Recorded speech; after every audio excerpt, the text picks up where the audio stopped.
Nithyananda. My name is Kripanidhi Nithya, and I'm a disciple of Sri Nithyananda Swami. So in the video that I just completed a couple of days ago, I was talking about incompletions. I defined incompletion. I spoke about how we can identify incompletions and a little bit about the negative impact that incompletions have on us. I also spoke about an example where I was working as an intern, and where there was a possibility of that internship being converted into a paid job because they were so happy with the work I was doing. But because because of some powerlessness that I experienced, I actually walked away from that opportunity, potentially giving up a really good job opportunity. So what I would like to do today is look at another example and just share a little bit, hopefully give everybody a better understanding of the structurally how incompletions undermine us, how they work, and how they essentially they bind us, they limit our possibility. So what happened was, this is from when I was about 10 or 11 years old. I think I was in the 6th grade, and that was the year that I was on my school basketball team, and we had a very active season that year. We played a bunch of tournaments, and then we ended up going to an outstation tournament. And when our coach discovered that we really need some training in basic technique and we need more experience, he started taking us to another school which had a really good basketball team. We started playing games with them, and I really enjoyed this. I loved the sport itself. It was physical. It was competition. We got to travel. So what's not to love?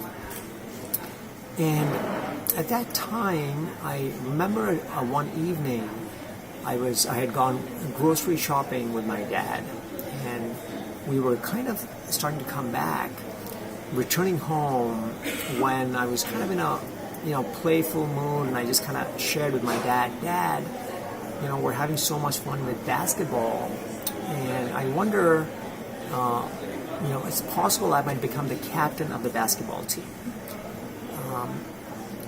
And the moment I shared that with my dad, it was kind of a silence, almost like a deafening silence, where he didn't say anything. And then he sneered at what I suggested. So I immediately closed down. I didn't quite understand. I was very sensitive to criticism. I didn't quite understand what he was trying to say, but I assumed that he was saying that don't be stupid, that's beyond you, that's not for you, that's too big of a dream, you need to be more like real. And in hindsight, of course, when I look at that situation now, I realize that there are so many other ways in which the situation could have developed or evolved. I could have simply asked him to explain what exactly he wanted to say, or I could have thought to myself that, hey, that's just his opinion. This is something that I'm passionate about. Let me ask some other people their opinions, and then I'll have a more informed idea about really whether this is a possibility for me. So there are so many ways in which I could have clarified. I could have got other perspectives in the situation. I could even have asked my dad, how can someone become a better basketball player? And my dad had played basketball, and so there's so many different ways that I could have developed that situation.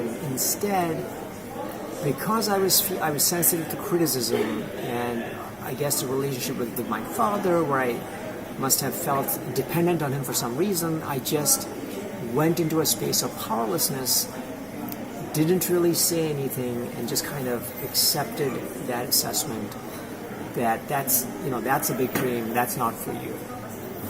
And in the process, I started to lay the beginnings of a pattern of impossibility. So a pattern of impossibility is where you just basically start assuming that certain things are beyond you or impossible for you. And very quickly you start to narrow your range of possibilities because of that. Now,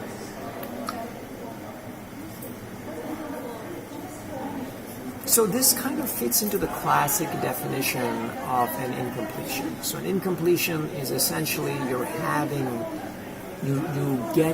incorrect or wrong cognition about a situation.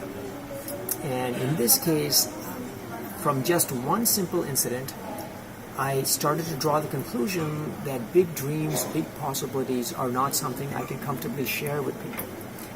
And so going forward, I didn't really share my dreams with people unless I felt extremely secure with them, and didn't really go into a space where I would explore different things. There's some things I might be good at, some things I might not be good at. Sometimes you won't know if you're good at something until you try it.